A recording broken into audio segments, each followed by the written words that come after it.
जिस दल को सिर्फ 3.5% वोट मिला है, उसकी प्रेस वार्ता में इतने प्रेस के साथी आए हैं, तो ये दिखाता है कि कुछ तो काम हम लोगों ने सही किया होगा। हम लोग बिहार आज से 3.5 साल पहले व्यवस्था परिवर्तन के संकल्प से आए थे और उसमें बिल्कुल सफलता नहीं मिली। ये मानने में कोई गुरेज नहीं है। व्यवस्था परिवर्तन के जिस अभियान को लेकर चले थे, व्यवस्था परिवर्तन की बात तो छोड़िए, सत्ता परिवर्तन भी हम लोग नहीं करा सके, लेकिन बिहार की राजनीति को बदलने में जरूर थोड़ी बहुत भूमिका हम लोगों की बनी है। तो इनका सार आएगा, तो हम लोगों से जरूर कुछ गलती हुई होगी। हम लोग के प्रयास में, हम लोग के सोच में, हम लोग के बताने के तरीके में जरूर कुछ गलती रही होगी कि जनता ने हम लोग को नहीं चुना है, जनता ने हम लोग पर वो विश्वास नहीं दिखाया। तो उसकी जिम्मेवारी जो है वो पूर्णतः मेरी है, प्रशांत किशोर की है, और वो जिम्मेवारी मैं 100% अपने ऊपर लेता हूं कि मैं बिहार की जनता को, अपने साथियों को, इस व्यवस्था से जुड़े हुए लोगों को, जिस प्रयास से हम लोग जुड़े थे, जिस प्रयास को करना चाहते थे, उससे उनका विश्वास उस पर मैं नहीं जीत पाया। हम लोग सामूहिक तौर पर हारे हैं और आत्मचिंतन का समय है। हम लोग भी चिंतन करेंगे। जो लोग जीत कर आए हैं उनको खूब बधाई। जनता ने अपने लिए अपना रास्ता चुना है, अपने लिए सरकार चुन ली है।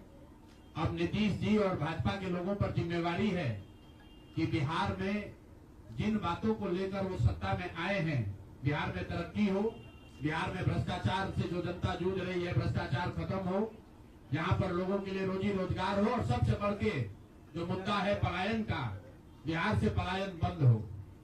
हम लोगों से जो गलती हुई है, जिन लोगों ने जन स्वराज के विचार पर इस सोच से इस प्रयास से जुड़कर एक सपना देखा था, एक उनकी सोच बनी थी, उनकी आशा की किरण जगी थी कि बिहार में एक नई व्यवस्था बनाई जा सकती है, उन सब के आशाओं पर, अपेक्षाओं पर, उनके सपनों पर खरा नहीं उतरने के लिए जो दोष है वो मेरा है। इसलिए मैं आपसे विनम्रता से आपसे माफी मांगता हूं कि मैं आपके सपनों के आधार के अनुसार, आपके सोच के अनुसार वो व्यवस्था बनाने में नाकामयाब रहा हूं।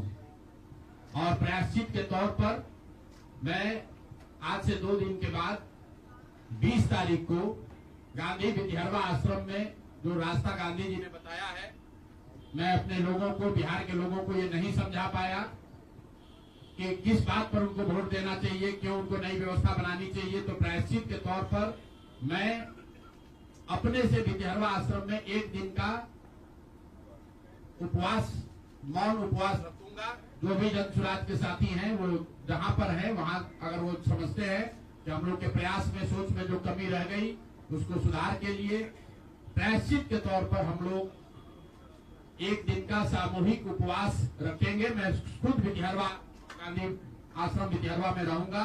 24 घंटे का एक उपवास रखेंगे।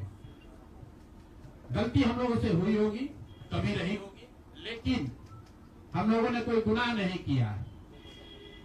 गलती हो सकती है, गुनाह नहीं है। वोट नहीं मिलना गुनाह नहीं है।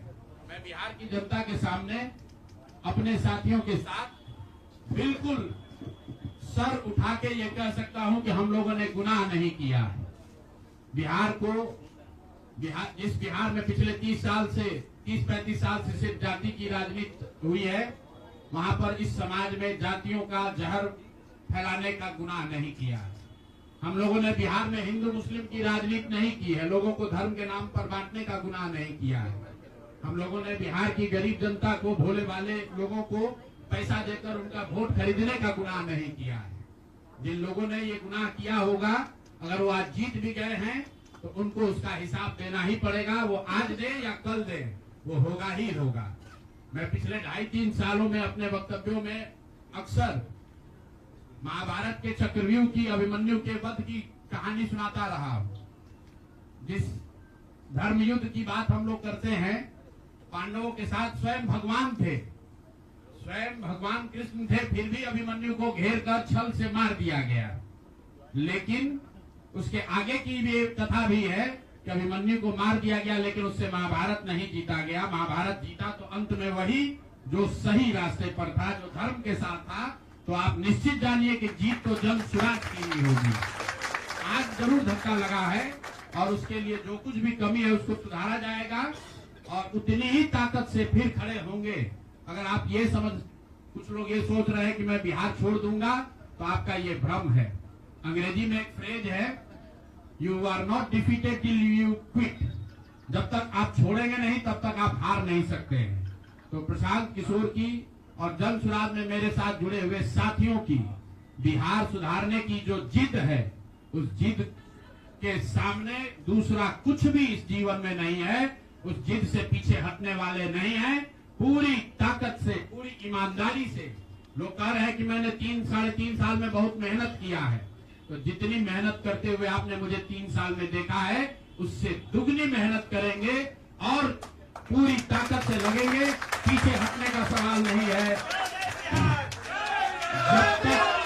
जब तक बिहार को सुधारने के अपने संकल्प को पूरा न कर लें, तब तक पीछे हटने का कोई सवाल ही नहीं है। अब चुनाव के परिणामों को लेकर जो बात है, उस पर बहुत विवेचना हो रही है। आपने भी कहा, बड़े बड़े विशेषज्ञ आकलन कर रहे हैं।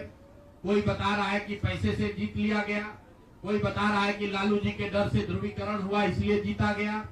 कुछ लोग बता रहे हैं कि जातियों की बात अभी पूरी तरह खत्म नहीं हुई। मैं यहाँ चुनाव के विश्लेषण के लिए नहीं बैठा हूँ, लेकिन एक बात तो बिल्कुल स्पष्ट है कि पहली बार स्वतंत्र भारत के इतिहास में और खासकर बिहार में पहली बार ऐसा हुआ है कि कोई चुनाव जिसमें सरकार ने करीब 40,000 करोड़ रुपया जनता के पैसे को खर्च करने का वादा किया है। और मुझे लगता है कि वही एक कारण है जिसकी वजह से एनडीए को इतना बड़ा बहुमत मिला है। मैं सिर्फ आपके ध्यान में लाना चाहता हूं कि 10,000 रुपए की बड़ी चर्चा हो रही है। लोग बता रहे हैं कि 10,000 पर लोगों ने वोट बेच दिया। बिल्कुल नहीं है, ये बात सही नहीं है। मेरा आज भी ये यकीन है कि 10,000 रुपए के लिए बिहार के लोग अपना वोट, अपना बच्चों का भविष्य नहीं बेचेंगे। अगर 10,000 रुपए को आप जोड़िएगा तो प्रतिदिन 5.5 रुपया हुआ। 5.5 रुपए में कौन अपना वोट बेचेगा? लोगों ने 10,000 रुपए के लिए सिर्फ वोट नहीं बेचा है। आपको देखने, जानने, समझने की जरूरत है। और इस पर ये बहस भी हो रहा है। सत्ता में जो लोग आए हैं वो कह रहे हैं भैया हम तो सरकारी योजना चला रहे थे। जो विपक्ष में है वो कह रहा है हम योजना नहीं चला रहे थे, आप पैसा देके वोट खरीद रहे थे। इसका कोई अंत नहीं है, इस बहस का कोई अंत नहीं है।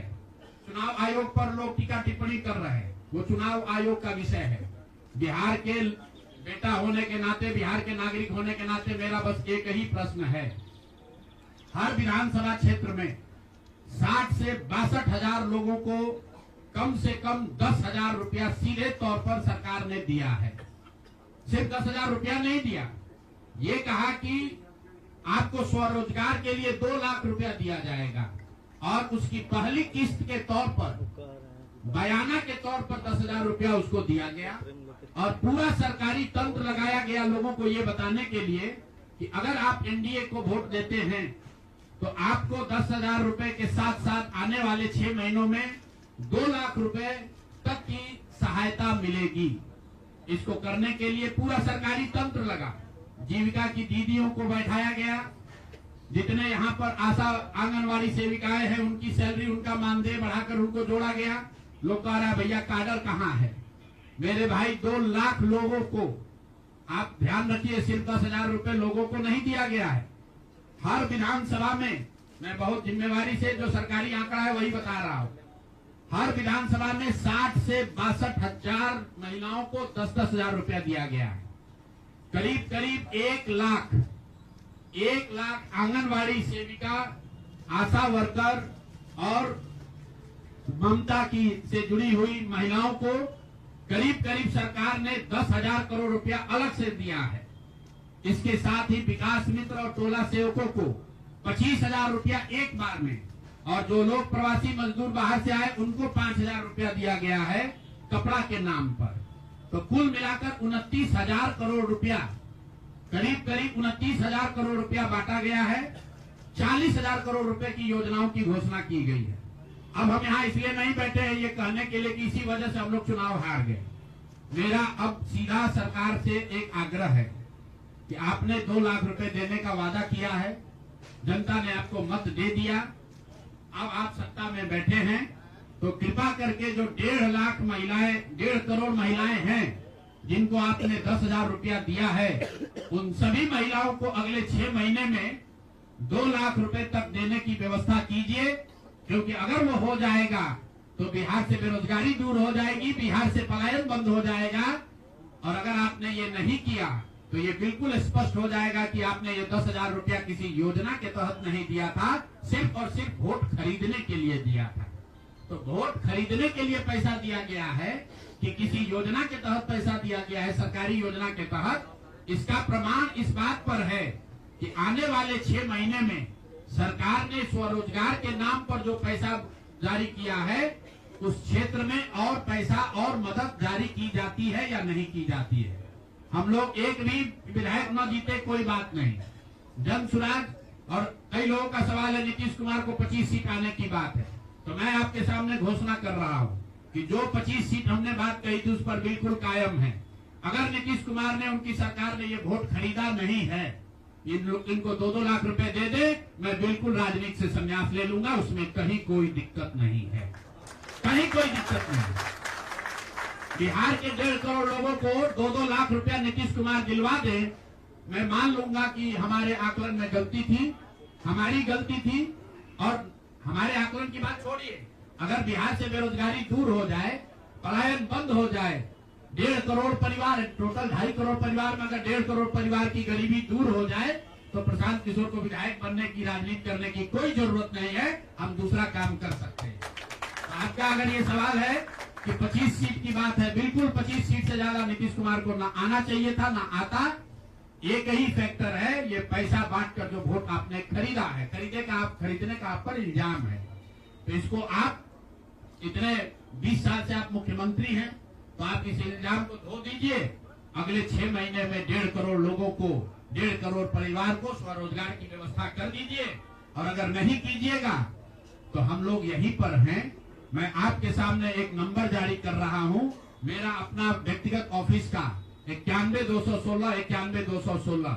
जितने लोग हैं जिनको भी 10,000 रुपया का बयाना नीतीश कुमार सरकार ने, अधिकारियों ने, जीविका की दीदियों के माध्यम से दिया है, इस आश्वासन के साथ कि अगर आप नीतीश कुमार को, एनडीए को वोट देंगे तो आपको 2 लाख रुपया 6 महीना में मिलेगा। तो मेरे भाई अब समय चालू हो गया, आप आ गए हैं सत्ता में और हम लोग आराम से बैठे हुए हैं बिहार में। हर वो महिला, हर वो परिवार जिसको 2 लाख रुपया नहीं मिलता है, आप प्रशांत किशोर से संपर्क कीजिए, आप जन सुराज से संपर्क कीजिए। अब सलाह का समय खत्म हुआ, अब संघर्ष का समय शुरू होगा। हमने 3.5 साल लोगों को सलाह दिया है, हमने 3.5 साल लोगों को जाकर घर घर हाथ जोड़ा है, कभी वोट नहीं मांगा। लोगों को यही कहा कि अपने बच्चों के लिए वोट दो, अच्छे लोगों को जिताओ। लोगों ने अपने हिसाब से अच्छे लोगों को जिताया है। जिन मुद्दों पर जिताया है उसका मैं स्वागत करता हूं कि स्वरोजगार ही सबसे ज्यादा जरूरी है। उसका वादा एनडीए की सरकार ने किया है, नीतीश कुमार ने किया है, और 10-10 हजार रुपया बानगी के तौर पर, एडवांस के तौर पर उन महिलाओं को दिया है। तो अब अगले 6 महीना में उन सभी महिलाओं को, उन सभी परिवारों को नीतीश कुमार की स्वरोजगार का अवसर दे, उनको 2 लाख रुपए की मदद दे, ताकि वो 1.5 करोड़ परिवार के लोग बेरोजगारी से बाहर निकल सके, गरीबी खत्म कर सके और उनके बच्चे गुजरात में, तमिलनाडु में जाकर मजदूरी न करें। और अगर ये नहीं होगा तो हम लोग तो विधानसभा में हैं नहीं। जनता ने जो आदेश दिया है कि गांव-गांव घूमिए और लोगों की मदद कीजिए, तो जिनको भैया ये 2 लाख न मिले वो प्रशांत किशोर के पास चले आइए, जन सुराज के साथियों के पास आइए।